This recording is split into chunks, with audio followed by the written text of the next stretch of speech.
Salut à tous, ici le compteur. Aujourd'hui, on se retrouve pour des histoires d'obéissance malicieuse. L'histoire suivante est postée par Tull Throw Me Away. J'ai récemment été licencié de mon emploi à distance. Il s'agissait d'un appel vidéo de dernière minute avec les ressources humaines, puis tous mes accès ont été coupés dès la fin de l'appel. Pas le temps de dire au revoir à qui que ce soit, pas le temps de récupérer des fichiers personnels sur mon ordinateur portable, indemnité de licenciement pourrie. Mais le comble, c'est qu'on m'a dit que je devais renvoyer leur ordinateur portable dès que possible. D'autres entreprises m'avaient envoyé des boîtes prépayées pour renvoyer le matériel ou m'ont simplement dit de le garder. Cette entreprise s'attendait à ce que je perde mon temps à emballer l'ordinateur et à trouver un endroit où le renvoyer. Cela semble beaucoup demander à quelqu'un dont tu viens de te débarrasser comme d'un vulgaire déchet. Ils m'ont donné le code de leur compte d'expédition et m'ont dit que je n'avais qu'à le facturer sur leur compte. J'ai fini par me rendre à l'autre bout de la ville et on m'a dit que le code ne fonctionnait pas et que je devais payer de ma poche. À ce stade, je suis très agacé par ce processus. L'entreprise me dit que je peux payer de ma poche et qu'elle me remboursera. D'accord, je peux le faire. J'ai donc trouvé l'option la plus chère que j'ai pu trouver et j'ai ajouté quelques carreaux de carrelage dans la boîte pour la rendre plus lourde et je l'ai fait expédier. J'ai également expédié ma souris et mon bloc d'alimentation séparément, de la même façon coûteuse et avec un poids supplémentaire. Le coût total est de 840$. Le coût de l'ordinateur portable est probablement d'environ 500$. Quoi qu'il en soit, je leur en veux. J'ai fait ce qu'on m'a dit. Peut-être que la prochaine fois, ils ne licencieront pas des gens et ne leur demanderont pas de faire le tour de la ville pour renvoyer leurs affaires. J'espère surtout pour toi que quand ils ont dit qu'ils te rembourseraient, ils te l'ont envoyé par écrit, parce que sinon les 840$ ils vont être dans ta poche à toi. L'histoire suivante est postée par Sinaneos. Je travaille donc dans une entreprise technologique, et nous avons également un déploiement de logiciels un jeudi sur deux. L'équipe a généralement une longue réunion le vendredi, qui dure 2 ou 3 heures après le déploiement. Cependant, nous avons généralement des problèmes mineurs après le déploiement et je dois faire beaucoup de surveillance et de réparation, alors je demande habituellement à l'équipe de repousser la réunion au lundi pour que nous puissions d'abord stabiliser le système. Il y a quelques semaines, lors de la réunion, ils m'ont fait remarquer que je repoussais toujours la réunion et que nous ne la tenions jamais à la date prévue, c'est-à-dire le vendredi. J'ai mentionné qu'habituellement le système n'est pas stable le vendredi et que je dois m'en occuper. Mais ils ont tous convenu que nous devions respecter le calendrier. J'ai dit « d'accord ». Au bout de 2 semaines, j'ai assisté à la réunion à l'heure prévue, le vendredi. Elle a duré environ 3 heures. Lorsque nous sommes sortis, il y avait des centaines de mails et de tickets de la part des clients. Les serveurs étaient en panne pendant des heures, juste au moment du pic d'utilisation. Nos clients étaient en colère et avaient perdu des dizaines de milliers de dollars pendant cette période. Le truc, c'est que c'était déjà la fin de ma journée de travail, alors mon patron a dû me payer un gros montant pour avoir travaillé le week-end et me laisser 4 jours de repos en échange. Je suis la personne qui m'occupe du système. Le système n'est pas stable vendredi, donc la réunion à ce moment-là, pour moi, elle n'est pas possible. Vous insistez pour la faire ? D'accord. Oh zut, on a des problèmes. C'est bizarre, il me semblait vous avoir prévenu. L'histoire suivante est postée par Paddy Cake. Il y a de nombreuses années, j'étais directeur des ventes pour l'entreprise Circuit City. Aujourd'hui disparu. Ma femme et moi attendions notre premier enfant. C'était en 1999. Ma femme quittait son emploi car elle prévoyait de rester à la maison avec notre fille une fois qu'elle serait née. Comme il s'agissait de notre premier enfant, je voulais rester à la maison pendant un certain temps au début. Alors que je discutais avec le directeur de mon magasin pour m'arranger afin d'avoir un peu de temps libre à la naissance de ma fille, j'ai demandé une semaine de congé. On s'est opposé à ma demande et on m'a dit que je ne pouvais avoir que 2 jours de congé parce que nous n'avons pas de directeur supplémentaire. Et pourtant, on arrive, je ne sais comment, à remplacer les gens pendant leurs vacances. C'était absolument ridicule et heureusement, j'avais fait mes devoirs. Selon la loi FMLA, les parents peuvent prendre jusqu'à 12 semaines de congé maternité-paternité et leur emploi est garanti à leur retour. Je crois que ce congé est censé être combiné entre les parents, mais comme ma femme quittait définitivement son emploi et ne prenait pas de congé de maternité, il me restait 12 semaines à prendre. Le congé de paternité est rarement pris, car il s'agit le plus souvent d'un congé non rémunéré. Cependant, j'avais accumulé beaucoup de RTT. J'ai donc informé le directeur du magasin que j'allais demander un congé de paternité dans le cadre de la FMLA, que je prendrais en fait 12 semaines de congé et que j'utiliserais mes RTT pour couvrir mon salaire. Il a essayé de négocier avec moi, mais je lui ai dit qu'il devrait probablement contacter les ressources humaines. Il est revenu plus tard dans la journée et m'a demandé, tout penaud, si j'acceptais la semaine que j'avais demandé à l'origine.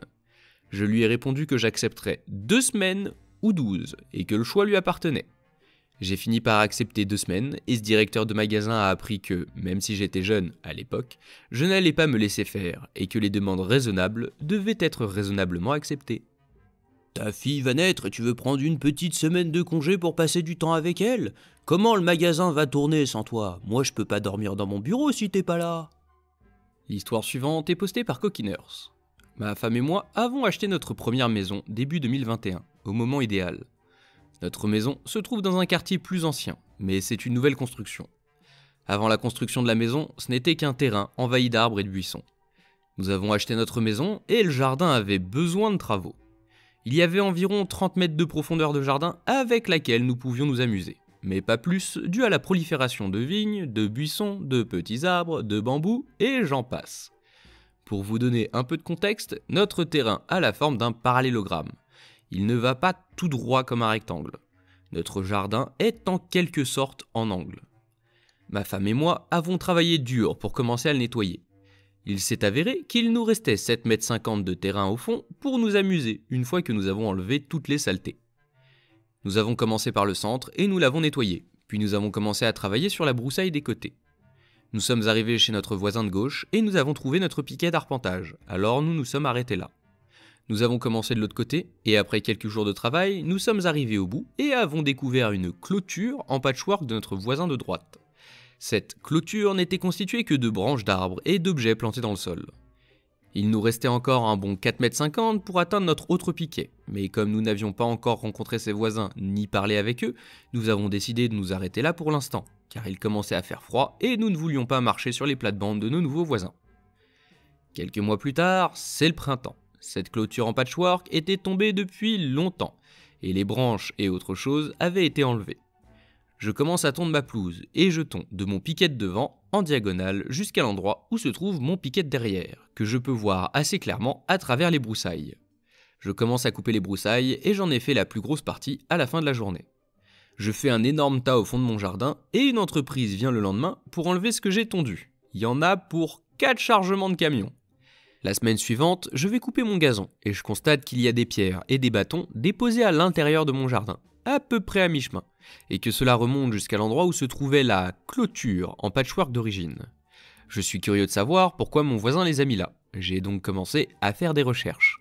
J'ai ressorti notre plan d'arpentage datant de la construction de la maison et j'ai commencé à marcher le long de la limite de notre propriété. J'ai également essayé de me présenter à mes voisins et le mari était discret mais gentil. Par contre, la femme nous a tout simplement ignorés. Pas de signe de main, pas de sourire, rien. Je déplace donc les pierres au fond de mon jardin et je jette les bâtons dans la poubelle du jardin. Je finis de couper l'herbe et je commence à pulvériser sur les petites racines des broussailles que j'avais enlevées la semaine précédente. Tout à coup, notre voisin sort et se dirige vers moi.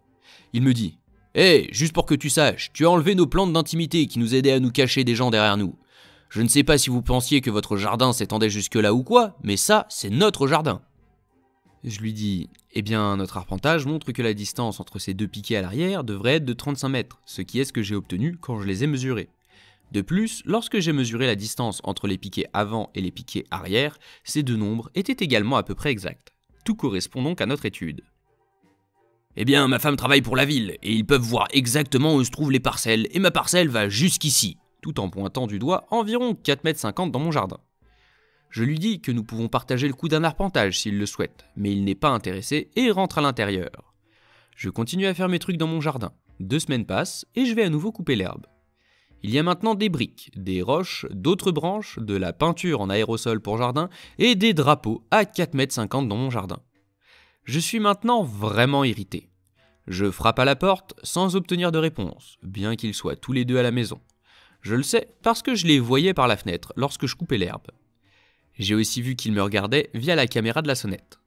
Je déplace ce que je peux et je finis de couper l'herbe. Je vais chez Lowe's, magasin bricolage et jardinage aux USA, chercher de la ficelle et je la passe de mon piquet de devant à mon piquet de derrière. La semaine suivante, l'herbe est coupée et posée à l'intérieur de mon jardin. Quand il est monté dans sa voiture plus tard dans la soirée, je lui ai demandé pourquoi il avait coupé ma ficelle.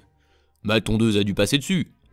Je lui dis que c'est étrange que sa tondeuse ait roulé dessus, et que la ficelle se soit retrouvée dans mon jardin, là où il a dit que mon jardin se termine. Je lui dis ensuite que mon arpentage est récent, et qu'il a plus de chances d'être juste que le système que sa femme utilise pour déterminer les parcelles. Eh bien, je suppose que tu vas devoir payer pour faire un nouvel arpentage. D'accord. J'ai obtenu plusieurs devis et les deux plus bas que j'ai eus étaient de 550 et 980 $. Le plus élevé que j'ai reçu était de 4400 $. Le prix de 550 $ provenait de l'entreprise qui avait fait l'arpentage original avant la construction de la maison. Je ne sais pas trop pourquoi le prix était si différent pour les mêmes services, mais peu importe. Je paie les 550 $ et je fais faire l'arpentage. Ils ont installé un total de 15 piquets de ce côté de la limite de ma propriété. Le comble, j'avais tort. Mon terrain n'allait pas là où je pensais qu'il allait. Au contraire, il s'étendait plus loin dans leur jardin, jusqu'à 1,20 m à certains endroits. J'étais confus et j'ai demandé à l'arpenteur de m'expliquer. Apparemment, il y avait un vieux truc en pierre entre nos maisons, qui se trouvait principalement sur le terrain de mon voisin, mais aussi sur le terrain vide où ma maison a été construite. Mon voisin ne voulait pas s'embêter avec la démolition, alors le constructeur l'a payé pour le terrain sur lequel se trouvait le mur de pierre, plus environ 30 cm dans leur jardin, et le constructeur a enlevé le mur de pierre. J'ai donc acheté des caméras extérieures et je les ai pointées sur la limite de ma propriété. Nous sommes partis en vacances, et quand nous sommes revenus, ouais, les piquets avaient disparu. Je laisse un autre mot, parce qu'ils ne me répondent pas, et j'explique que ce qu'ils ont fait est illégal, et qu'il faut qu'on en parle, et je laisse mon numéro. Je regarde la vidéo, et je vois que sa femme a pris tous les piquets. Je n'ai plus de nouvelles pendant quelques jours, et je finis par parler au mari, alors qu'il était sur le point d'aller jardiner. Il prétend qu'il n'a jamais reçu mon mot, et qu'il ne savait pas qu'il y avait des piquets. Je lui dis que j'ai une vidéo de sa femme en train d'enlever les piquets. Il me dit qu'il va lui parler. Le soir même, je reçois un texto dans lequel il s'excuse et dit qu'il n'enlèvera plus les piquets. Je lui réponds « Non, vous n'enlèverez plus les piquets, et vous devrez payer pour un autre arpentage. » Il dit qu'il ne savait pas qu'il avait été fait par un vrai arpenteur. Je lui réponds que ce n'a pas d'importance. Nous discutons plusieurs fois avant qu'il ne finisse par céder après que j'ai menacé de faire appel aux petites créances ou à la police. J'appelle les arpenteurs originaux et j'explique la situation. Ils disent « Nous ne voulons pas faire un travail qui a de potentielles implications criminelles comme celui-ci, alors nous ne le referons pas. » J'appelle l'autre devis le plus bas que j'ai obtenu. Ils sont maintenant en mesure de le faire pour 900 $. Je leur dis que je les rappellerai et que je vais en informer mon voisin. Il est furieux et dit que ce n'est pas possible, qu'un arpentage ne coûte pas aussi cher, bla bla bla. Je lui dis qu'il est libre d'obtenir son propre devis pour ce côté du jardin, et je lui donne 5 entreprises que j'ai essayées. Une semaine passe, et je lui demande quel devis était le moins cher, et il me répond que c'était celui de 900 $, mais qu'il ne le paierait pas. Je lui dis d'accord, paie 500 $, obtiens un délimineur dans ton casier, et nous irons aux petites créances, et tu finiras quand même par me devoir de l'argent puisque je l'ai sur vidéo et par texto. Le lendemain, il m'a remis 900 $ en billets de 10 et de 5, et il est parti. Le devis de 900 $ a fini par monter à plus de 1000 $ parce que nous avons attendu trop longtemps et qu'ils avaient trop de réservations. J'appelle l'entreprise d'origine et je leur dis « Hé, nous avons réglé nos différends, il m'a payé le coût de l'arpentage et je vais juste en faire un autre. Pourriez-vous venir le faire ?» Et ils sont venus le faire pour le même montant de 550 $. Maintenant, j'ai une clôture et des arbres qui bordent les deux côtés de mon jardin, et je crois que les voisins vont bientôt déménager si je me fie aux meubles que je les vois sortir. Peut-être que si je mets une clôture ici, le nouveau voisin il saura pas jusqu'où va son terrain et on va gagner des mètres gratos, alors qu'on a payé pour beaucoup moins. Eh ben non, t'es tombé sur un voisin malin qui connaît ses droits et la taille de son terrain, et en plus t'es nunuche, tu lui dis de payer pour un arpentage alors que t'as vendu une partie de ton terrain parce que t'avais la flemme de casser un mur. Du coup il fait cet arpentage et oh, son terrain est encore plus grand et le tien est encore plus petit. L'histoire suivante est postée par Clash 929. J'ai étudié l'histoire en Allemagne, et pendant mon séjour, un étudiant africain s'est inscrit. Il avait un accent très prononcé, et avait beaucoup de mal à mettre ses idées sur papier.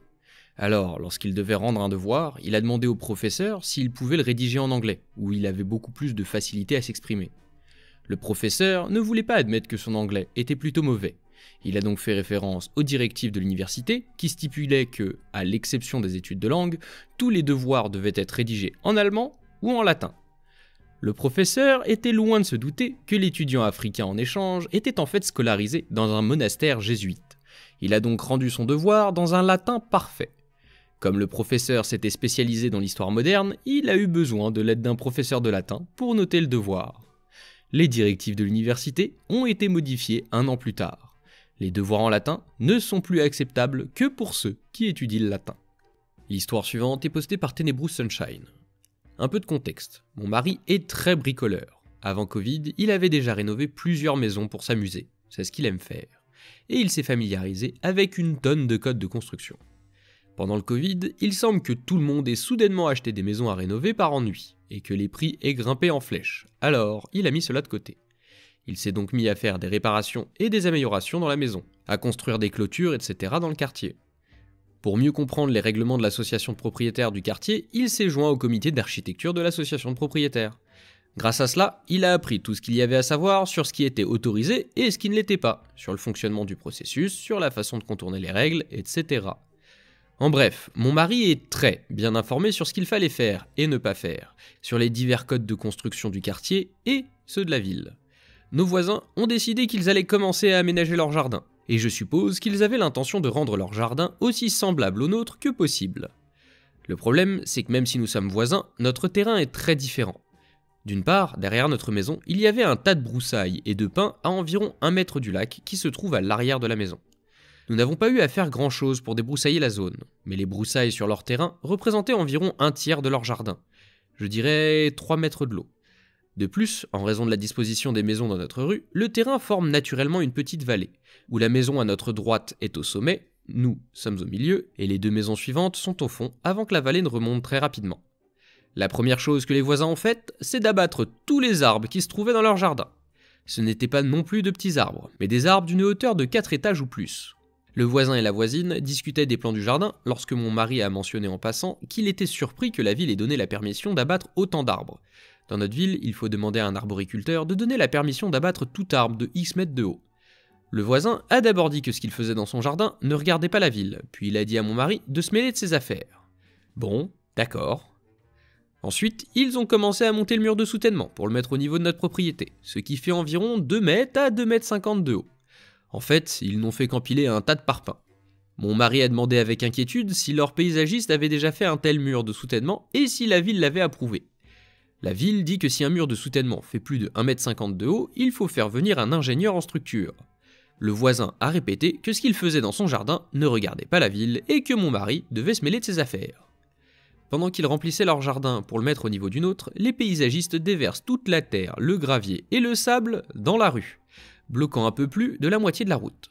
Plusieurs des voisins qui ont des pick-up se contentent de rouler sur le trottoir, mais d'autres voisins qui ont de plus petites voitures sont furieux.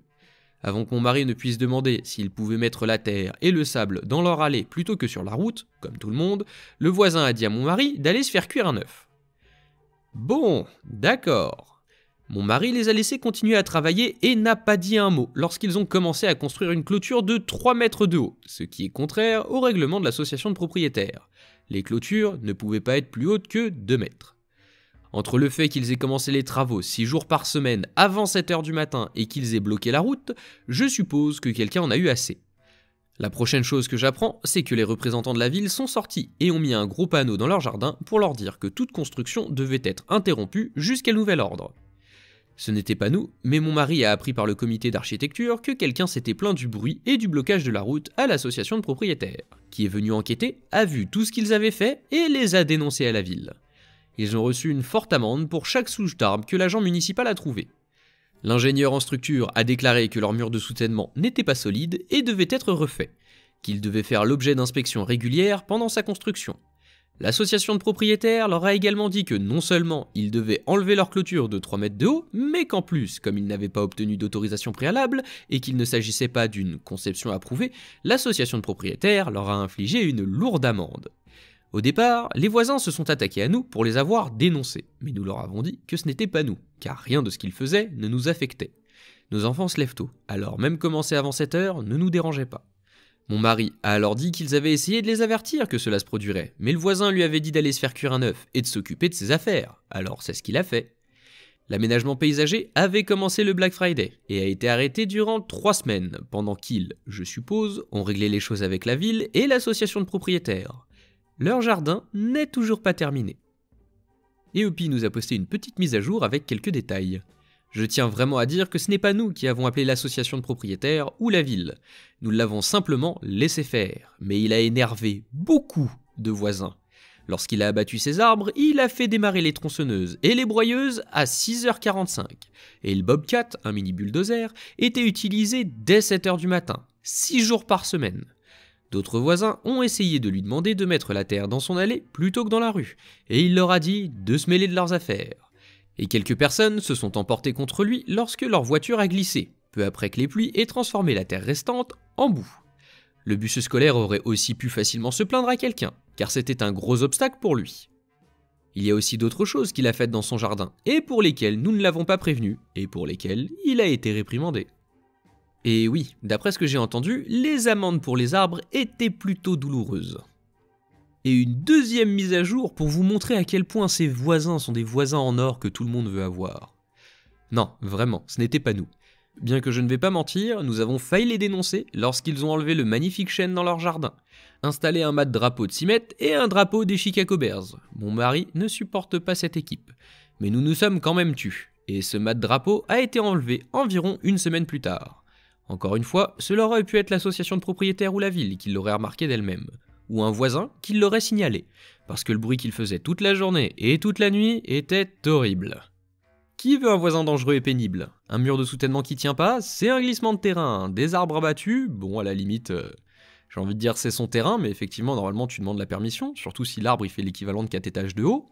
Je veux dire, c'est pas un arbre que t'abattes comme ça à la hache dans ton jardin et on voit où il tombe et puis tant pis. Et je sais pas là-bas à quelle heure les travaux sont autorisés à démarrer, mais 7h du matin ça me paraît vachement tôt pour à peu près n'importe quel pays. Et 6 jours par semaine, mais laissez les gens se reposer le week-end quand même les gars.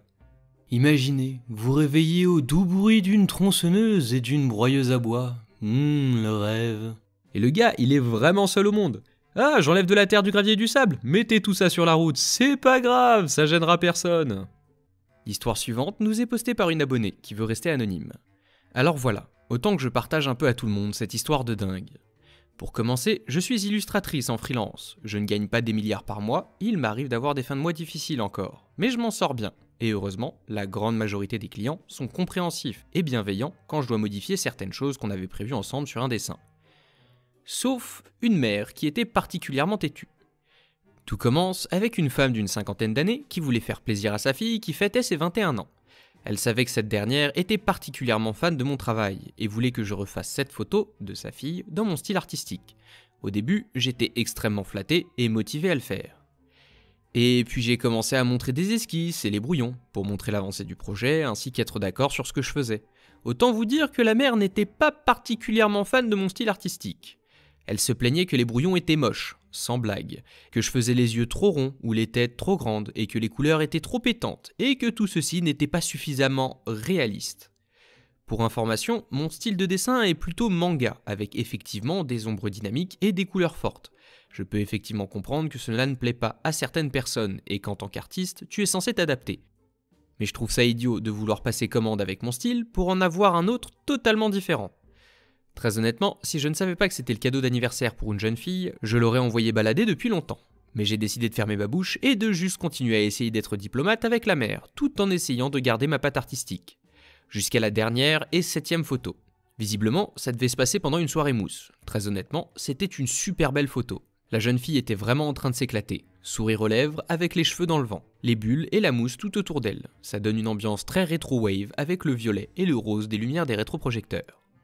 Bref, j'aurais pu m'éclater sur cette image si on m'avait laissé carte blanche. Ce qu'évidemment, la mère ne voulait pas. Comme d'habitude, elle m'a demandé de rétrécir la tête, faire moins de cheveux et entre autres, rendre les couleurs plus fades. Et surtout, elle insistait pour que je rende la mousse bien blanche, mais vraiment d'un blanc laiteux. Alors j'ai essayé du mieux possible de lui expliquer que c'était une très mauvaise idée. Voyez-vous, en tant que dessinateur, principalement sur internet avec un style manga, vous faites en sorte de ne surtout pas dessiner un quelconque liquide ou quoi que ce soit qui pourrait ressembler en blanc. Je crois que je n'ai pas besoin de vous faire un dessin de pourquoi. À votre avis, qu'est-ce que la mère m'a répondu ? Voyons ma petite, j'ai bientôt 32 ans, il n'y a que les pervers qui pensent comme vous. Vous n'irez jamais loin dans votre métier si vous continuez à faire des simagrées pareilles. Dire que je tremblais de rage serait un doux euphémisme. Alors, pendant près d'une semaine complète, j'ai juste bloqué son numéro et j'étais à 2 doigts de mettre à la poubelle tout ce que j'avais déjà fait, ainsi que de l'afficher sur mes réseaux sociaux. Mais je repensais encore une fois à la jeune fille qui n'avait rien demandé et qui se trouvait sur cette photo. La pauvre devait déjà avoir une vie bien compliquée avec ce genre de mère. Et même si c'était plutôt en dessous de ce que j'étais capable de faire, les 6 autres dessins m'avaient pris beaucoup de temps, que j'aurais pu consacrer à d'autres commissions qui ont été beaucoup plus agréables.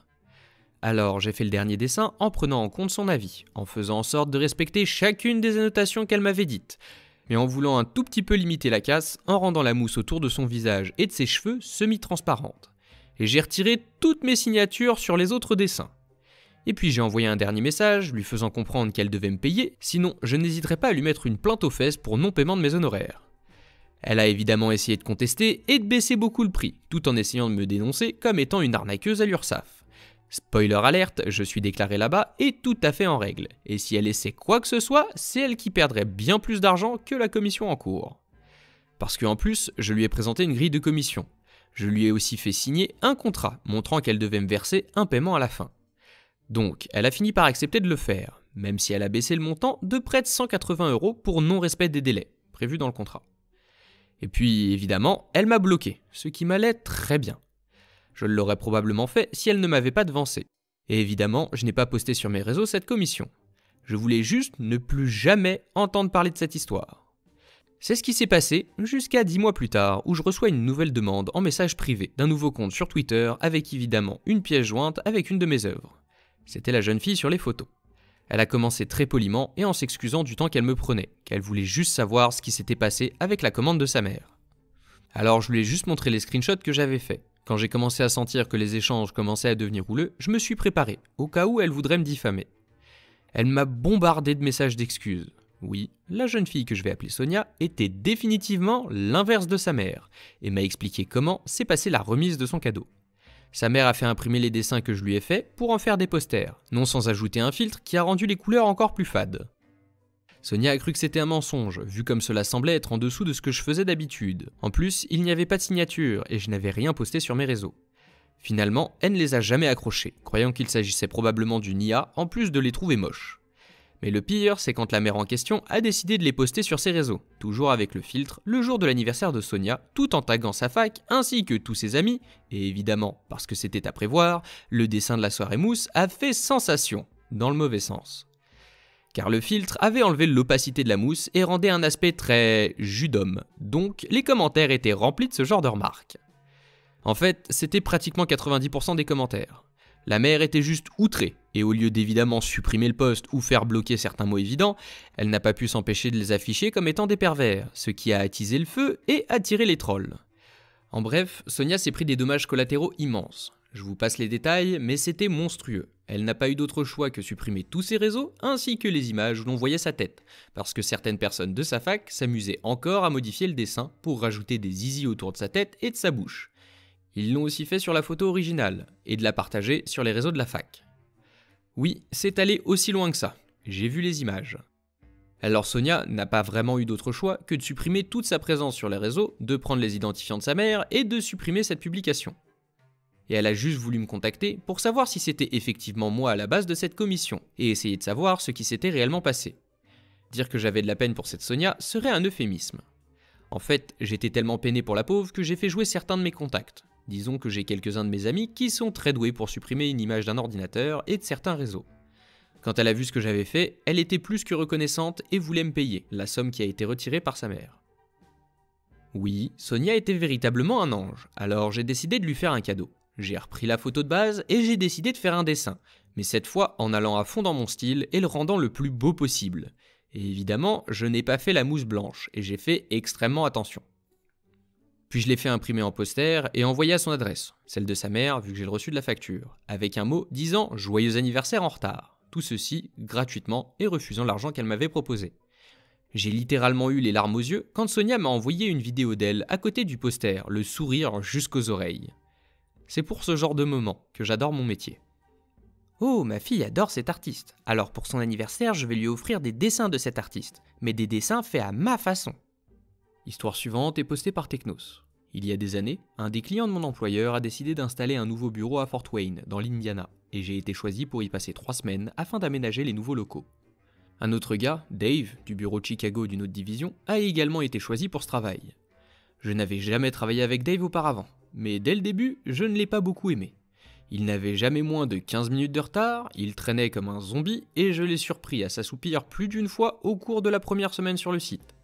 Pourtant, il était ce qui se rapprochait le plus d'un ami à Fort Wayne, alors je l'ai invité au bar le vendredi pour boire tout l'alcool qu'on pouvait aux frais de l'entreprise. J'aimerais bien, me dit-il. Je vais rentrer chez moi et m'écrouler jusqu'à lundi. Le trajet m'a tué. Attends, quoi? Il semble que le patron de Dave ait été un knard et au lieu de payer un billet d'avion, un hôtel et une voiture de location, comme l'avait fait mon patron, il avait demandé à Dave de conduire. Depuis Chicago, après 3 heures de route. Mec, c'est vraiment pas possible. 6 heures par jour à conduire? Ouais, ça craint. Mais ça va quand même être un super salaire. Ça te fait quoi? Environ 70 heures cette semaine? La vache! La dernière fois que j'ai dû me faire rembourser des frais, il leur a fallu plus d'1 mois. Je pouvais voir le peu de lumière que les yeux de Dave contenaient s'éteindre. Ils ne paieront rien de tout ça.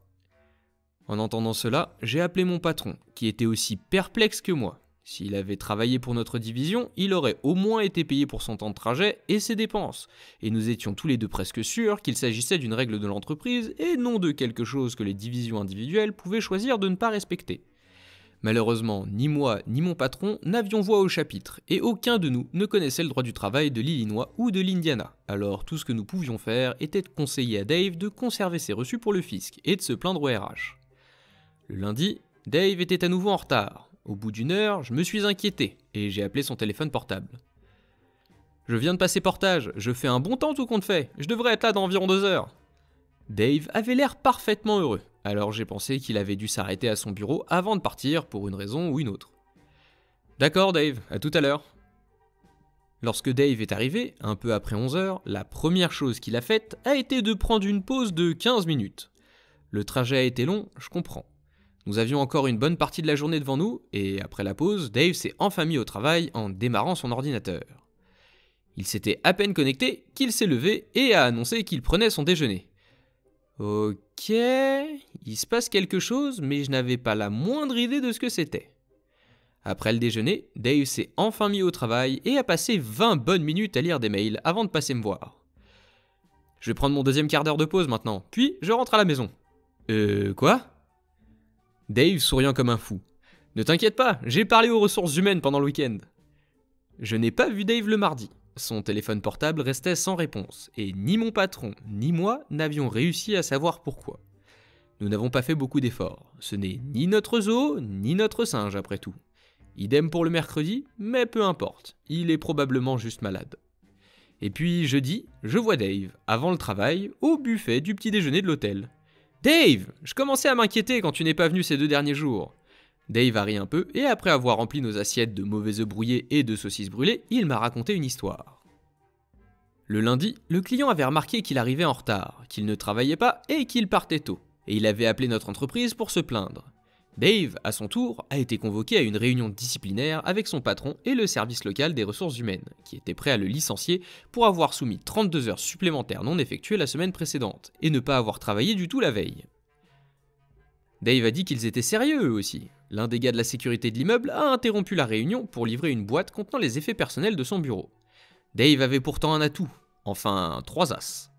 Un mail de son patron lui demandant de se rendre à Fort Wayne tous les jours à ses frais en tant que changement de lieu de travail. Ça, c'était l'as numéro 1.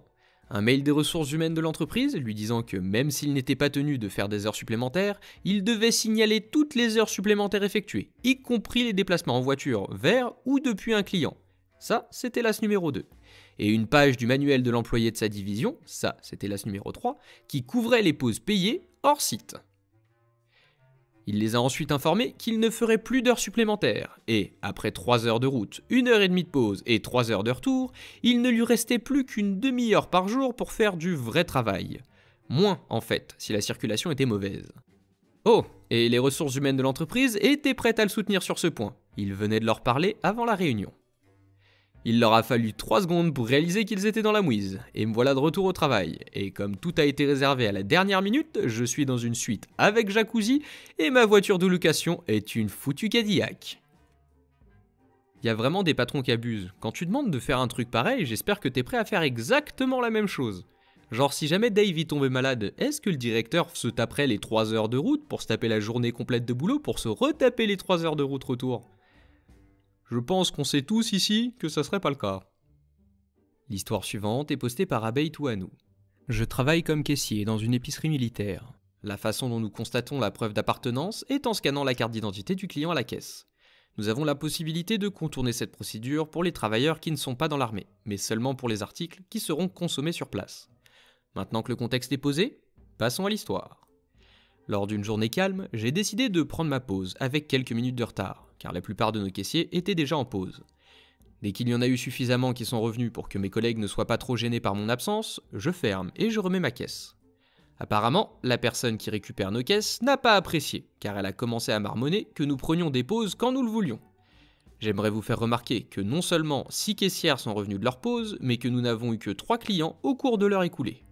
De plus, si nous ne nous occupons pas nous-mêmes de nos pauses, nous devrions quitter le travail plus tôt ou accumuler des heures supplémentaires. Et Dieu vous aide si vous obtenez ne serait-ce qu'une minute d'heure supplémentaire. Et bon gars que je suis, je lui demande si elle veut que j'ouvre à nouveau. Elle passe alors les 5 minutes suivantes à fulminer sur le fait que nous venons au travail pour prendre des pauses et que nous ne suivons pas les directives. Finalement, elle prend ma caisse et je pars en pause, mais elle m'a vraiment énervé parce qu'elle m'a accusé d'avoir menti pendant qu'elle râlait. Malheureusement, je ne peux pas faire grand-chose, du moins c'est ce que je pensais. À la fin de mon service, qui d'autre que cette même dame, avec un caddie rempli de produits alimentaires, se trouve dans ma file d'attente. J'attends qu'elle décharge toutes ses courses avant de lui demander sa carte d'identité. Elle me dit qu'elle l'a laissée dans sa voiture et que je n'ai qu'à contourner le système. Comme on venait de me remonter les bretelles sur mon éthique de travail, je reste ferme. Je ne me serais jamais attendu à ce qu'il s'est passé ensuite, mais le souvenir réchauffe encore mon cœur ratatiné. Elle commence à passer par les 5 étapes du deuil. J'ai choisi quelques lignes de chaque étape, mais elles ont duré en moyenne 4 minutes chacune. La première étape est le déni. « Oh, tu n'as pas vraiment besoin de ma carte d'identité, n'est-ce pas? Arrête de me faire marcher. » Deuxième étape, la colère. « Mon mari a servi dans l'armée, bien sûr que j'ai ma carte d'identité. Pour qui me prenez-vous » Troisième étape, la négociation. « S'il te plaît, je sais que tu fais ça pour d'autres travailleurs, fais-le, juste cette fois-ci. » La quatrième étape est la dépression. « Dois-je vraiment marcher jusqu'à ma voiture pour obtenir ma carte d'identité ?» Et finalement, après 20 minutes passées alternativement à l'ignorer et à citer la politique de l'entreprise, elle atteint la dernière étape, l'acceptation, et commence à remettre ses courses dans son caddie. « Oh là là, les gens ils respectent pas les règles, c'est pas bien, oh mais tu peux faire une exception pour moi s'il te plaît, j'ai oublié ma carte d'identité. » Ah bah non, hein, les règles c'est les règles, et puis après les gens ils les respectent pas, L'histoire suivante est postée par NoLobster177. Je suis une femme de 30 ans qui travaille dans une super petite entreprise de construction depuis 2 ans. J'ai fait de mon mieux tous les jours et je n'ai jamais eu de problème avec qui que ce soit dans l'entreprise. Il y a 3 mois, ils m'ont transféré d'un poste de coordinatrice sur le terrain à un poste de comptable. Il s'agissait d'une mesure d'urgence, car l'un des employés a volé 80 000 $ à l'entreprise et il fallait un remplaçant immédiatement. Ma nouvelle superviseure, que nous appellerons Marie, 34 ans, a toujours été très gentille avec moi, et nous sommes devenus de bonnes amies au travail. Ces 2 derniers mois ont été un véritable enfer. Je déteste mon nouveau poste et, pour être honnête, je ne suis pas très doué pour ce travail. J'ai donc trouvé un nouveau poste et j'ai gardé le secret pendant un certain temps. J'ai d'abord mis le patron au courant et il a été très gentil et réceptif. Le problème a commencé lorsque Marie en a eu vent. Elle m'a immédiatement pris à part et s'est mise à fulminer en disant des choses comme « Pourquoi tu ne m'as rien dit? Tu es incroyablement injuste et égoïste. Je ne peux pas croire que tu nous fasses ça. C'est inacceptable. Ne me demande pas de recommandations parce que tu n'en auras pas de ma part. » etc., etc. Je lui ai dit poliment que je ne pouvais pas laisser passer cette occasion. Elle est ensuite allée voir le patron et lui a demandé tous les détails que j'avais pu lui donner sur la nouvelle entreprise et le nouveau poste. Je crois que c'était pour essayer de saboter mon départ. Et heureusement, je n'avais discuté d'aucun détail à ce sujet avec qui que ce soit. C'était gênant après ça, mais j'ai fait avec. Le lendemain, les choses ont empiré. Marie a décidé d'être mesquine et a supprimé toutes mes autorisations pour tous les comptes que j'avais, de sorte que je ne pouvais effectuer aucune de mes tâches quotidiennes. Je ne voulais pas partir en laissant une mauvaise impression, alors j'en ai parlé au patron, car Marie était absente ce jour-là. Il a réautorisé mes comptes et j'ai continué à travailler. Marie était de retour le lendemain et était furieuse que je l'ai contournée et que j'ai parlé directement au patron. Ses actions envers moi n'allaient faire qu'empirer à partir de maintenant. Le lendemain, j'ai remarqué que mon bureau avait été déplacé et que l'accès à mon ordinateur m'avait été retiré une fois de plus. C'est là que je me suis mis à faire exactement ce qu'elle m'a dit. Comme je ne pouvais effectuer aucune de mes tâches quotidiennes et que je n'avais pas vraiment envie de m'occuper d'une Marie qui hurlait, je suis resté sur Reddit pendant presque toute la journée. À la fin de la journée, Marie est entrée dans mon nouveau bureau, qui est une salle de stockage, et m'a dit « Journée chargée aujourd'hui ? Je sais que la mienne l'était. » J'ai souri et j'ai répondu « Oui, épuisante. » Elle n'a pas aimé cette réponse et est allée voir le patron pour lui dire que je faisais exprès de ne pas faire mon travail et que mes 2 dernières semaines ne serviraient à rien. Alors il devrait me virer maintenant. Le patron n'est pas d'accord, il me convoque dans son bureau, et après que je lui ai expliqué ce qu'elle avait fait, il me redonne l'accès à l'entreprise et a dit à Marie de travailler de chez elle. Une autre journée passe, c'est extrêmement paisible maintenant que Marie est en télétravail, mais malheureusement, cela ne veut pas dire que ma journée devient plus facile. Au lieu de me retirer l'accès, elle a demandé au service informatique de commencer à transférer tous mes mails à d'autres employés dans d'autres départements qui n'avaient rien à voir avec mon poste. À ce stade, il ne me restait plus que 3 jours, et je me suis dit « Ok, c'est tant pis pour eux, c'est sur la tête de Marie que ça retombera si quelqu'un a des questions. » J'ai regardé mes congés, et j'en avais bien plus que je ne le pensais. Alors pourquoi ne pas les utiliser pour mes derniers jours? Et c'est exactement ce que j'ai fait. À l'origine, je devais informer tous les fournisseurs et commencer à les transmettre aux personnes appropriées, et à faire passer des entretiens aux candidats qui avaient réussi le premier pour mon poste, mais ce n'est plus le cas. Le patron était tout à fait d'accord, il a compris que Marie était toxique et qu'il aurait une discussion avec elle au sujet de son attitude et de son poste si cela continuait. Maintenant, avec mes 2 derniers jours et le fait que je sois en congé, je pensais être enfin à l'abri de Marie. Mais en fait, elle est toujours très rancunière, comme si le fait que je quitte mon poste était une attaque personnelle contre elle. Elle m'a appelé à 4h30 du matin et m'a laissé un message vocal disant que notre entreprise avait une urgence comptable et que je devais venir immédiatement. Je l'ai rappelé environ 4 heures plus tard, ce qui l'a rendue furieuse, et elle s'est lancée dans une énorme diatribe, violente critique, sur le fait que je me crois toute permise, que je n'arriverai jamais à rien avec mon attitude, qu'elle est gênée pour notre entreprise de dire que j'ai travaillé ici, que si elle découvre où je vais travailler, elle s'assurera que je sois renvoyé et que je n'obtienne plus jamais d'emploi dans cette ville. Je lui ai ri au nez et elle a piqué une crise, comme lorsque tu enlèves un jouet à un enfant de 4 ans. Elle criait si fort que sa voix tremblait, disant des choses stupides. Comme que je n'avais aucun respect pour elle ou pour l'entreprise et que j'irais pourrir en enfer. Je lui ai raccroché au nez dès qu'elle a commencé à mêler ma famille à tout ça. J'ai appelé le patron et je lui ai expliqué ce qui s'est passé, ce qui ne l'a pas choqué. Et il m'avait dit que lorsqu'elle était arrivée ce matin-là, elle s'était déchaînée, comme Taz, le diable de Tasmanie. Après avoir compris pourquoi elle paniquait, il l'a rapidement renvoyée. J'étais choqué car il s'agissait d'une petite entreprise et il avait vraiment besoin d'elle. Un autre collègue m'a dit qu'elle avait fini par détruire un tas de biens de l'entreprise en partant, et qu'elle faisait maintenant l'objet d'un procès en raison des dégâts causés. Je suis très contente qu'elle ait révélé sa vraie nature à tout le monde et que je sois loin de cette entreprise et d'elle. Elle a été toujours très sympa avec toi, mais au moment où tu annonces ton départ, elle commence à s'énerver et à t'en vouloir. Tu faisais pas son travail à sa place par hasard? C'est peut-être pour ça que le patron l'a virée aussi. Peut-être qu'en définitive, elle t'avait refilé tout son boulot vu qu'elle était incapable de le faire, et du coup, comme elle servait plus à rien, il l'a virée quand même. L'histoire suivante est postée par Armefeu Squid. Bon, je travaille dans une bibliothèque universitaire, d'accord? Nous prêtons des chargeurs de téléphone et d'ordinateurs portables sur demande pour quelques heures, mais ils ont des amendes relativement élevées lorsqu'ils sont rendus en retard. En général, je renonce aux amendes, surtout si l'appareil est rendu moins d'1 heure après la date prévue. Il y a un type, appelons-le H, qui loue régulièrement des chargeurs d'ordinateurs portables, presque tous les jours. Il y a quelques jours, il a accidentellement ramené le chargeur à la maison. Nos amendes sont de 1,50$ de l'heure, ce qui représente un total d'environ 20$ lorsqu'il a appelé le lendemain. Il m'a demandé s'il aurait une amende. Je le connaissais, donc j'étais prêt à renoncer à l'amende, mais je ne pouvais pas lui dire au téléphone parce qu'il risquait de revenir à un moment où je ne travaillais pas, et que certains autres bibliothécaires sont moins laxistes en ce qui concerne les amendes. Je lui dis donc: actuellement, ton amende est de 25$, mais si tu la portes, nous pourrons en discuter plus longuement. Je suis sûr que nous pourrons trouver une solution. Il raccroche et je suppose qu'il va venir. 2 jours plus tard, H vient en valsant jusqu'à mon bureau et pose un chargeur d'ordinateur portable devant moi. Celui-là même qu'il avait ramené chez lui 3 jours auparavant. Je l'ai scanné et je lui ai dit: tu as une amende de 85$ sur ton compte. Quoi? Mais c'était 25$ quand j'ai appelé. C'était il y a 2 jours, l'amende est calculée à l'heure. Vous ne m'avez pas dit ça? L'information de l'amende est collée sur le côté du chargeur. Je vais te dire, je vais renoncer à tout sauf aux 25 premiers $.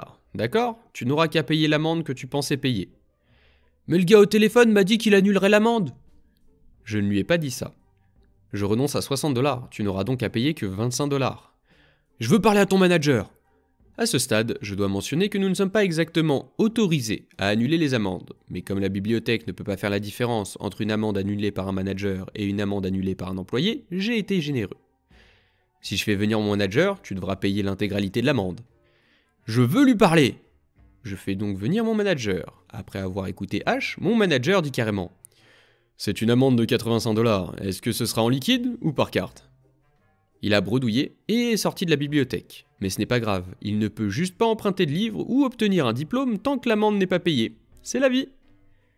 Pour clarifier, le chargeur est gratuit pendant 5 heures. La plupart des gens ne paient rien. De plus, il est indiqué sur le chargeur qu'il n'est pas autorisé à quitter le bâtiment. S'ils se souviennent de le rendre avant de partir, l'amende maximale qu'ils pourraient recevoir, s'ils louent le chargeur au début de la journée et ne le rendent pas avant la fin de la fermeture, est de 16 $. L'employé me propose une réduction de ouf, mais je veux parler au patron, comme ça j'aurai une réduction encore mieux. L'employé me dit que je vais tout payer si le patron arrive. Bah, je tente quand même. Ah bah zut, je dois tout payer. Quel dommage. L'histoire suivante est postée par White Cherry Rose. Je suis une femme de 25 ans, fiancée à mon fiancé, Joey, un homme de 26 ans. Il a récemment été opéré de la jambe et de la hanche, mais il y a eu des complications et il est malade et faible depuis. Nous essayons de ne pas demander d'aide, mais cela nous a mis à rude épreuve financièrement au point que nous avons dépensé nos économies pour le mariage pour son rétablissement. C'est pas grave parce que si nous devons organiser un mariage en mairie, cela ne nous dérange pas. Nous voulons juste qu'il soit en bonne santé. Mais nous avons mis en place une page de dons temporaires pour nous aider à faire face à certaines dépenses. Une de mes amies, Carla, 25 ans, a fait un don de 10 $ il y a environ un mois et je l'ai contactée pour la remercier. La semaine dernière, nous avons posté une mise à jour, non pas pour demander plus d'argent, mais pour informer les gens que Joey avait subi un autre revers et que les médecins étaient en train de créer un tout nouveau plan de traitement pour lui. Carla a commenté publiquement et a dit ce qui suit. Je commence à me demander s'il est vraiment malade depuis si longtemps, ou si vous essayez juste d'obtenir plus d'argent pour votre mariage. Qui met autant de temps à se remettre d'une opération chirurgicale, surtout quand on est un athlète? Ce à quoi j'ai répondu: je suis très offensé et consterné que tu nous accuses de simuler quoi que ce soit. Peut-être que tu as juste une mauvaise journée ou un moment d'égarement, mais quelle bassesse honteuse de ta part. Ce à quoi elle a répondu: je veux récupérer mon don à moins que vous puissiez prouver qu'il est malade. Dans un lit d'hôpital ou assis dans le bureau d'un médecin, n'importe quoi fera l'affaire. Je lui ai envoyé 10 $ pour qu'elle nous lâche les baskets, mais je lui ai aussi envoyé une vidéo avec l'accord de Joey, la preuve qu'elle demandait. L'une des préoccupations de Joey est qu'il a de graves nausées s'il mange des protéines, ce qu'il est censé faire, et lorsqu'il fait trop d'efforts, ce qu'il fait parfois. Je lui ai envoyé une vidéo de lui en train de vomir dans un sac à vomi au milieu d'une séance de physiothérapie. L'un de ses médecins nous a demandé d'enregistrer ces séances de physiothérapie pour qu'il puisse voir la progression de son malaise et, avec un peu de chance, faire des ajustements. Je n'ai donc pas pris cette vidéo uniquement pour l'envoyer à Carla, mais il me semblait que c'était une preuve solide puisqu'elle la demandait.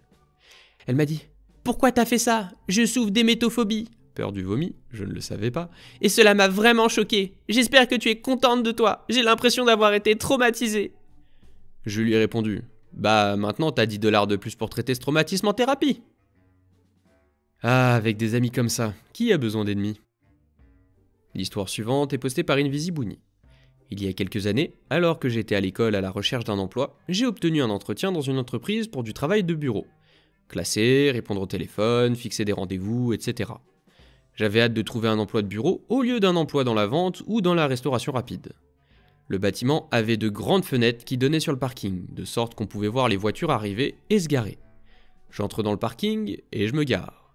Je sors et j'entre dans le bureau. En entrant, je remarque qu'une voiture est garée sur la place réservée aux handicapés, juste devant le bureau. Je remarque que cette voiture ressemble à la mienne. J'entre donc et je suis accueilli par le directeur qui me regarde d'un air renfrogné. Cela m'a mis un peu mal à l'aise pendant que nous marchions vers son bureau. Nous nous asseyons et il me pose des questions sur un ton un peu abrupt. Il semble agacé par mes réponses et je ne comprends pas ce qui se passe à ce stade. Finalement, il me dit « Est-ce que vous vous garez toujours sur les places pour handicapés ?» Je suis confuse et je lui demande ce qu'il veut dire. Il se lance dans une diatribe sur le fait que je n'ai pas le droit de me garer sur la place handicapée d'un lieu d'emploi potentiel, et je suis de plus en plus perdu. Je lui demande ce qui se passe parce que je ne me suis pas garé sur la place réservée aux handicapés, je me suis garé sur le parking. Il argumente avec moi et dit qu'il a regardé ma voiture s'arrêter et qu'il m'a vu me garer là. Je lui répète que je ne suis pas garé sur une place handicapée, mais que la voiture que j'ai croisée à cet endroit ressemblait à la mienne. Il dit qu'il sait qui m'a vu me garer et sortir de la voiture. À ce stade, j'en ai fini avec l'entretien. Je savais que cet endroit serait un véritable enfer si c'est lui qui le dirigeait. Puis il va plus loin et me dit de le prouver. J'attrape mon sac à main et je sors mes clés. Je ne prends même pas la peine de l'attendre et je quitte le bureau. Il trottine après moi et se dépêche de sortir pour rester debout et attendre. Son visage est passé de l'arrogance suffisante à la surprise Pikachu face très rapidement lorsque je suis passé devant la voiture sur la place handicapée. Il m'a demandé où j'allais pendant que je me dirigeais vers ma voiture. Je me suis retourné et j'ai établi un contact visuel pendant que j'appuyais sur le bouton de mes clés pour déverrouiller ma voiture et que je montais à l'intérieur. Il commençait à s'approcher de moi en me criant qu'il était désolé pour le malentendu. Mais j'ai juste mis la voiture en marche arrière et je suis parti. Je ne l'ai même pas regardé en partant. Et tu as bien fait, tu viens d'éviter un patron absolument atroce. Dans les commentaires, on a une histoire semblable qui a été postée par Whiteling Can Be Fatal. Une chose similaire m'est arrivée. Je devais faire un travail de consultant et j'ai été recommandé par le PDG qui est un ami de la famille. Je devais d'abord rencontrer le responsable de l'embauche et la personne qui me superviserait. Le PDG m'a envoyé un texto pour me dire que je pouvais me garer à sa place et qu'il suffisait de montrer le texto au garde à l'entrée pour qu'il m'indique où aller. Lorsque je suis entré dans le bâtiment, j'ai été accueilli par le superviseur qui m'a immédiatement reproché l'endroit où je m'étais garé. Il ne m'a jamais laissé dire un mot et m'a simplement dit que l'entretien n'était pas nécessaire. Je suis donc parti. Plus tard, j'ai reçu un mail du responsable de l'embauche disant que je n'étais plus considéré pour le poste et que je serais plus retenu pour aucun autre poste à l'avenir. Le PDG m'a appelé plus tard et m'a demandé ce qui s'était passé. Tout ce qu'il a entendu, c'est que je ne convenais pas. Je lui ai parlé du parking et il a cru que je plaisantais. Il m'a dit qu'il me rappellerait. 20 minutes plus tard, le superviseur m'a appelé pour s'excuser. Au début, c'était des excuses sans vraiment en être. Puis j'ai entendu en arrière-plan. « Excuse-toi comme si ton travail en dépendait. » Je n'ai pas pris le poste, mais j'ai bien rigolé de la situation. Toi aussi, tu viens d'esquiver un endroit où il fait pas bon bosser à mon avis. Si le superviseur il te laisse même pas en placer une pour essayer de t'expliquer, c'est pas la peine. L'histoire suivante est postée par Raging Red Blue. J'étais barman dans un restaurant chic d'une ville morose. Le restaurant était dirigé par un gérant crâneur et impoli. La pointeuse se trouvait juste derrière la porte utilisée par les employés, et le vestiaire se trouvait dans une petite pièce de l'autre côté du restaurant par rapport à l'entrée des employés. Il fallait peut-être 20 secondes pour y arriver et accrocher son manteau. Tout le monde entrait, pointait, puis rangeait son manteau. Je venais de pointer et je me dirigeais vers le vestiaire, enlevant mon manteau au fur et à mesure. Le gérant grossier m'a attrapé et m'a dit d'un ton très fort et grossier « Arrête, retourne pointer, range ton manteau, puis pointe. » D'accord, bien sûr. Le problème, c'est que j'avais l'habitude de m'arrêter en arrivant et d'acheter les journaux pour le bar. Pas de problème. Bien sûr, c'était en dehors des heures de travail, mais plus maintenant. À partir de ce moment-là, je me rendais directement au travail en voiture sans m'arrêter pour acheter les journaux. J'entrais, je rangeais mon manteau, je traversais le restaurant et je pointais. Puis je retournais au vestiaire, je remettais mon manteau, je partais et j'achetais les journaux pour le bar. Puis je revenais et je rangeais mon manteau, le tout sur le temps de travail. Pour faire gagner au restaurant 20 secondes par jour sur la pointeuse, le grossier gérant a fini par lui coûter plus d'1 heure par semaine en plus. J'ai reçu plus d'argent, il n'est pas plus poli, le restaurant a fait faillite quelques mois plus tard. À part le fait qu'il soit grossier, c'est un bon manager, tu devrais le remercier. Il a fait en sorte que tu sois payé pour ton travail, et pas que tu travailles gratuitement pour le restaurant. L'histoire suivante est postée par Francis SK95. Mon ami m'a raconté cette histoire et elle était trop belle pour ne pas la partager. La ville dans laquelle nous vivons a beaucoup de bons vieux pubs britanniques, dont un qui est un pub pendant la semaine et qui se transforme, en quelque sorte, en club le week-end. Comme c'est le seul endroit ouvert après minuit et jusqu'à 1h du matin, il a tendance à attirer un grand nombre d'ivrognes. Mon ami travaillait un soir avec 2 autres employés du bar, un autre gars et une fille dont on m'a dit qu'elle était plutôt séduisante. Il était environ 23h55, et un type s'approche du bar. Mon ami ne servait personne à ce moment-là, et va prendre sa commande. « Non, merci mon pote, je vais l'attendre. » Mon ami a essayé d'expliquer qu'elle servait des clients à l'autre bout du bar, et que c'est lui qui prendrait sa commande. « Non, c'est elle seule qui me sert, personne d'autre. » Ok, pas de problème. Mon ami attend alors que sa collègue finisse de servir son client actuel, le temps qu'elle est finie, il est environ 23h57. Mon ami se tourne alors vers elle et lui dit « Hé, il ne te reste plus que 3 minutes sur ton service, tu ferais mieux de partir maintenant, on s'occupe du reste. » Alors, elle part. Mon ami et l'autre gars qui travaillait ont tous les deux refusé de le servir pour le reste de la nuit, comme il l'avait demandé. Et il peut pas se plaindre, c'est exactement ce qu'il a demandé. L'histoire suivante est postée par Exie610. Mon environnement de travail est moins un environnement qu'un conglomérat de rubans adhésifs, de crachats et de jurons. Je gérais entre autres un ensemble de locations, les comptes clients et l'analyse de la base de données des clients. En gros, le facteur bus de notre entreprise était beaucoup trop bas. Et j'ai appris quelque chose parce qu'en cherchant ce que c'était, le facteur bus, c'est en gros le nombre de gens qui peuvent passer sous un bus avant que le projet soit en danger. Donc le nombre de gens qui peuvent disparaître, quoi. Un autre élément important dont je m'occupais était divers documents juridiques pour lesquels l'État exige que des processus méticuleux soient suivis et permettent une trace papier, numérique ou physique. J'ai opté pour le numérique. Mon patron m'a gentiment fourni un ordinateur pourri qu'il avait trouvé dans un entrepôt de bonnes affaires pour environ 40 $. J'avais le poste de travail le plus sophistiqué de l'entreprise pour le contexte. Ce n'était pas tout à fait suffisant pour que les logiciels de gestion de base de données et d'analyse démarrent, et traitent plus ou moins un ensemble de données. Alors j'ai fait appel à notre informaticien. Il travaillait pour l'entreprise de la belle-sœur de l'ami du patron, à 300 km de là. Je lui ai dit « Hey Tim, j'ai besoin d'ajouter mon ordinateur portable personnel au réseau de l'entreprise, tu peux faire ça ?»« Bien sûr, je serai à cet endroit dans une semaine ou deux, ça peut attendre ?» ?»« Ça me paraît parfait, Tim. » Tim se présente donc. Nous obtenons du patron qu'il approuve tout cela, et j'ai un accès à distance au serveur et à quelques logiciels de sécurité ennuyeux imposés par l'entreprise sur mon ordinateur portable. Ce qui n'est pas grave, il gêne pas. Nous n'avions pas non plus de politique en matière de logiciels. Je crois que certains ordinateurs avaient Office 2007 d'installer, mais c'est lourd et ça rend le transfert de données compliqué. C'est le début des années 2000, il n'y a pas besoin de ça. Je fais tout mon travail sur un compte Google Drive lié à mon mail professionnel. C'est génial parce que je peux rapidement changer mon poste de travail à l'endroit où le patron veut que je sois aujourd'hui. Parfois, il aime prétendre que je suis une secrétaire et me casse dans son bureau. Parfois, il pense que je suis un technicien et me place à un poste sans ordinateur. Enfin bon, les données sont éphémères. Quoi qu'il en soit, les choses ont été tendues ces derniers temps. J'ai transféré la quasi-totalité de mon travail vers le numérique, et le patron pense que cela signifie que je ne travaille plus. Évidemment, un employé de bureau qui n'a pas de tas de papier est un employé de bureau qui n'a pas assez de travail. Il n'avait pas tout à fait tort. J'avais automatisé des choses et je faisais le travail d'environ 6 personnes. Comment puis-je faire le travail de 6 personnes sans que le patron le sache ? C'est facile. Il aime gérer les choses à sa guise. Un jour, il a licencié une personne chargée de l'entretien et a simplement intégré les tâches au poste de réceptionniste, de chauffeur et de technicien. Un jour, il a décidé que l'équipe des ventes pouvait s'occuper du marketing. Il est certain que l'achat d'un seul appareil photo de 2000 $ coûte moins cher que de faire appel à un professionnel pour les photos chaque semaine. De plus, les campagnes de pub maison sont à la mode, ce sera génial. Après 2 ans de remaniement, j'avais accumulé un assez grand nombre de tâches. Beaucoup d'entre elles sont fastidieuses. Et avec les bons outils, fabriqués par moi à la maison sur mon ordinateur portable personnel qui se trouve être capable de se connecter au réseau, un travail de 4 bonnes heures peut à présent être réalisé en environ 10 minutes de tri et d'analyse de données. Le moment est venu, nous savons tous qu'il arrive. L'un des costards m'a informé que le costard qui me payait estimait que la paie est gaspillée pour des crétins comme moi, et avait proposé au patron qu'une paire de réceptionnistes puisse faire le travail que je fais, pour moins cher. Il suffit d'embaucher des étudiants et de les faire travailler chacun 18 heures par semaine, et ce sera grandiose.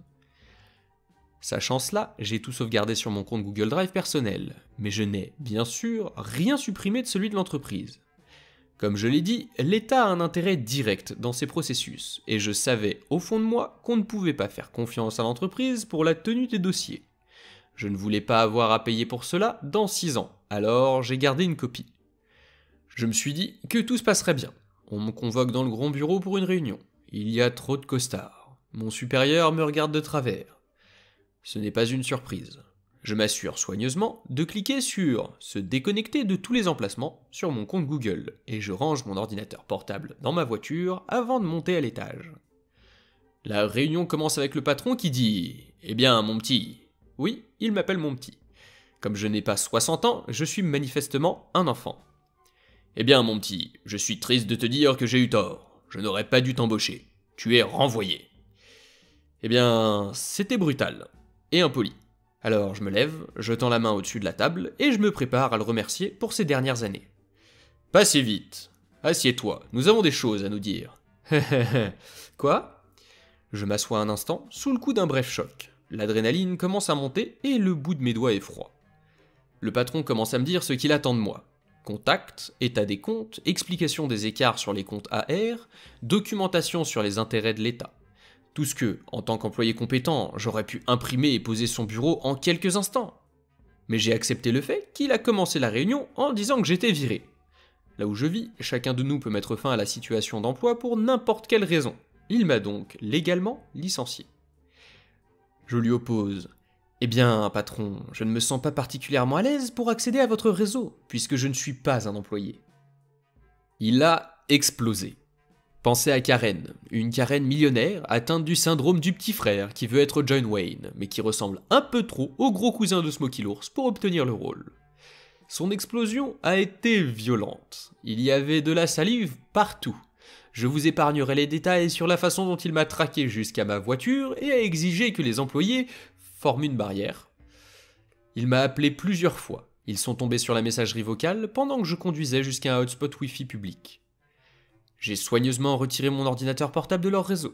Je suis rentré chez moi et j'ai déballé mon déjeuner. Mon téléphone n'a pas cessé de sonner. Il avait probablement une réceptionniste payée au salaire minimum pour appuyer sur le bouton « Recomposer ». J'ai fini par répondre à un appel de son téléphone portable. Il me fait quelques demandes, je lui propose avec beaucoup de désinvolture de venir travailler pour lui à un tarif 10 fois plus élevé que le mien. Il hurle encore. 1 heure plus tard, il frappe à ma porte.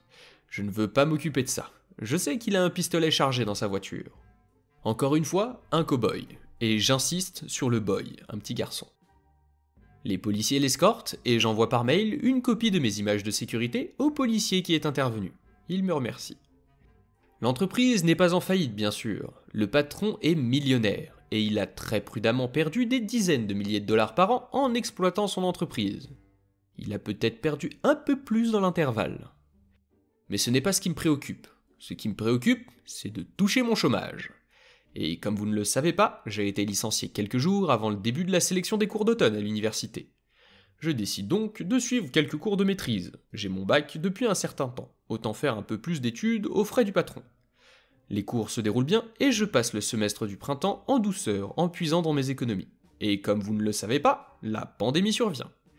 Donc, la pandémie survient et mes prestations de chômage sont prolongées. Je suppose que je vais prendre des cours d'été. Et ces prestations prolongées étaient 3 fois plus élevées que le taux de chômage de base. Je suppose que je peux aussi prendre des cours d'automne. Et puis l'État prolonge la période de 3 mois à 2 fois le taux de base.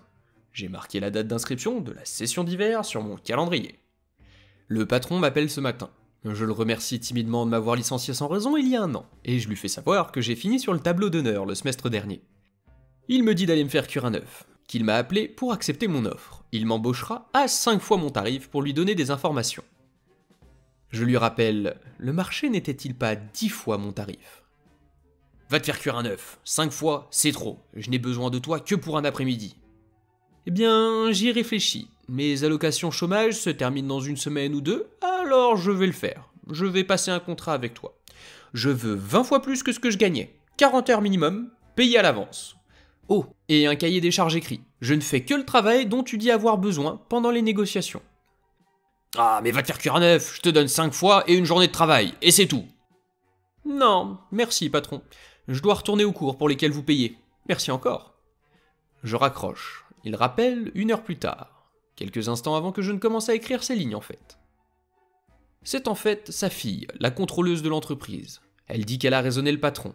Il va m'embaucher à 20 fois mon tarif pour 40 heures de travail, la moitié payée d'avance. En fait, c'était 100% d'avance, pas la moitié. Très bien, elle commence à me dire ce qu'il faut faire. Il s'avère qu'ils sont en train d'échouer à un audit de l'État, ce qui est assez grave. Du genre, le patron n'est pas millionnaire si ce problème n'est pas résolu. Ils ont toutes les informations dont ils ont besoin, bien sûr. Elles sont sur le Google Drive de mon compte mail d'entreprise. Je ne vais pas leur dire ça.